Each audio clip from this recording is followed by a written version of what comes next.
umupo kami, nilatag namin sa kanila yung kwento, tapos tinanong namin sila kung ready na ba sila or kung kasi 'di ba it's not just for gimmick's sake. No, it's part of the story. So parte ng gagawin ng characters nila sa pelikula. So nilatag namin sa kanila 'yon at sila mismo ang sumagot. 'Yon. So you might want to hear that from Kat herself. Yung ilang, medyo how you prepare for that scene? Siyempre, nag-toothbrush na siya. Yun, nung una pa lang kasi, nag-meeting na si Inang, sabi niya, nakausapin ko kayo. Oh my God. So, nasa Star Cinema office ko. Tapos sinabi niya na, you have to do it. Kasi nga, itong project daw, ito yung, sayang kung di dito gawin eh. So, sabi namin ni DJ, nga, parang kung ako rin yung fan, ilang beses na silang nakopya.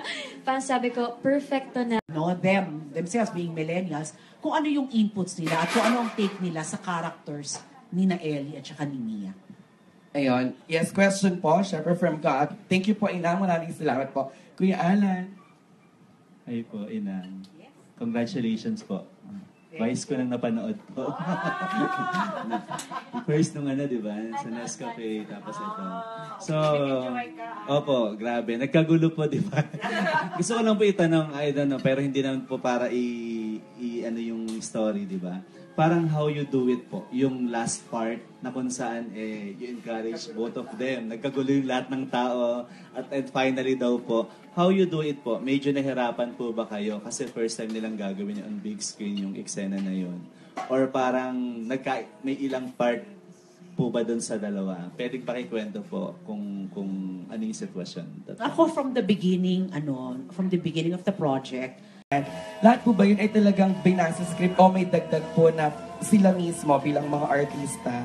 Nagbigay po ba sila ng sarilang lines, atake? Ay kami, sa una pa lang, inupo namin silang dalawa. And it was a very highly collaborative process in the sense that habang sinusulat yung script or binubuo yung kwento, kasama na silang dalawa.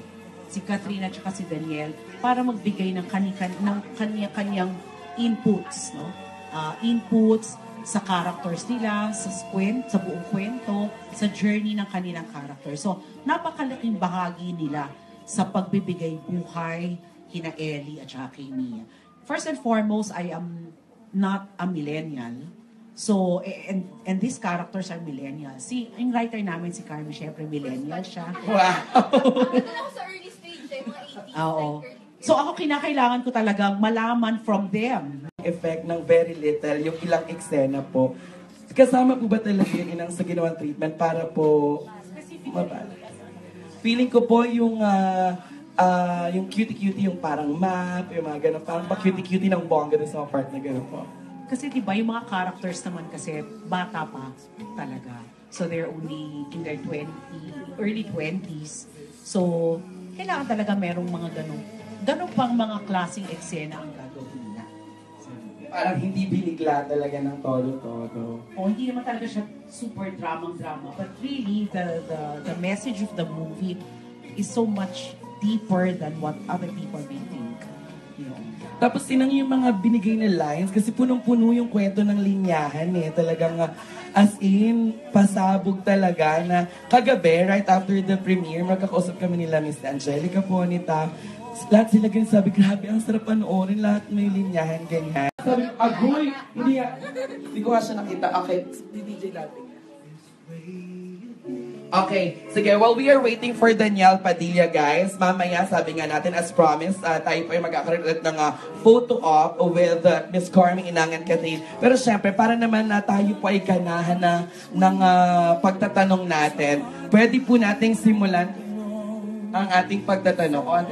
Pwede po nating simulan ating question and answer for Inang. So, sino po ang gustong magbigay ng first question sa ating Bloggers Conference? Ayan. Wow, ang dami po. Bongga po, no? Ayan. Kwentuhan lang naman, di ba? Kwentuhan. Ako na lang siguro po muna ang mauuna. Ayan.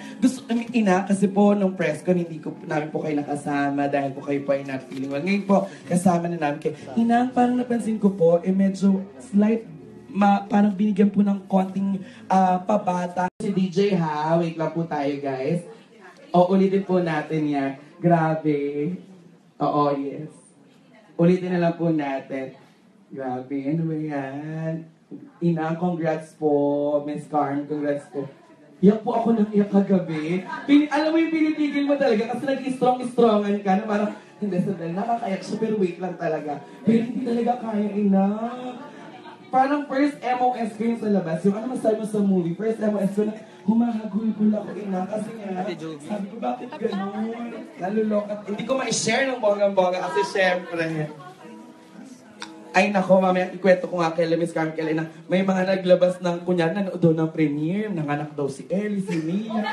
Nabasa ko, sabi ko, Nabasa ko yun. tapos nag-send sa akin, anong pwedeng gawin sa gano'n? Sabi ko, don't stress yourself, hayaan mo na lang siya. At hindi naman truly yan, kaya hayaan mo mag-watch. Buti Totoo. natin siyang writer. Correct. Nanganak sa